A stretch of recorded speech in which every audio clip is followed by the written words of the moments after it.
We just finished the 8th edition. We started in 2013 with 16 growers. How many this year? Huh? How many this year? 101. Yeah. So for 3 years in a row now we have 100 vignerons and then one special guest. This year was Joe Swick from the USA, from Oregon and Washington State.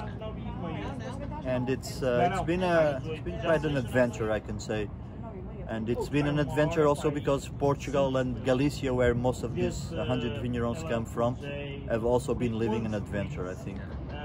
You know better than me because you travel much more in Portugal than I do, but it's amazing how the wine has changed for better in Portugal, I think. And what's the criterion for entry? Do you have any? Is it just if somebody feels they're aligned to Simplesmente?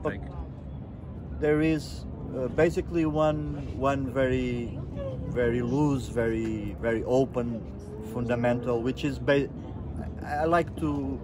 It's almost now becoming a cliche for Simplesmente to quote Philippa Pato and William and say wines without makeup. So that's basically.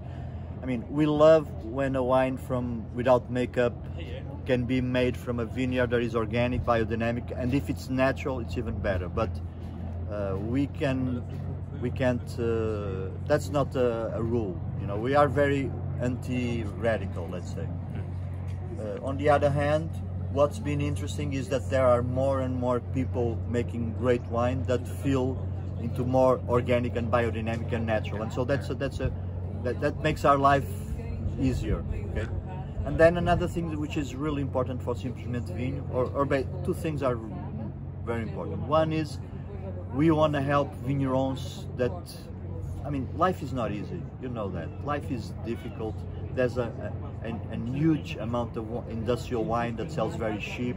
And so to create value from things that are artisanal is difficult. So the main goal of Simplesmente Vinho is that the vignerons that are with us can have a little bit more, can be a little bit more known, so they can have a little bit more value into their bottles. And the second thing, which is, it's been probably the more enthusiastic for us, is that you have your barrel, you taste wine from the barrel next to you, the guy is a little further on this road than you, and you're gonna make better the next year.